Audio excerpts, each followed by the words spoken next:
Hello అండి అందరికీ. అందరూ భోజనాలు చేశారా?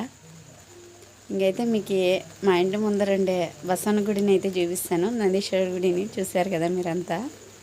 ఇప్పుడైతే బసవన్న గుడి ఎలా ముస్తాబైందనేది మీకు చూపిస్తాను. ఎందుకంటే రేపు పూజ ఉందండి, అందుకని.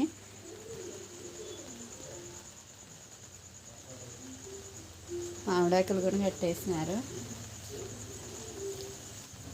ఇక షామేనే వేసినారండి. చూడండి షామేన ఎలా ఉంది.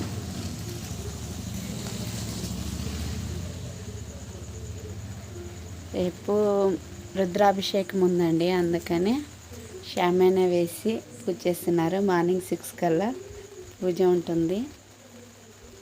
అందరూ భోజనాలు చేసేసారా? ఓకే అండి, బాయ్. మా ముందండి బసవన్న.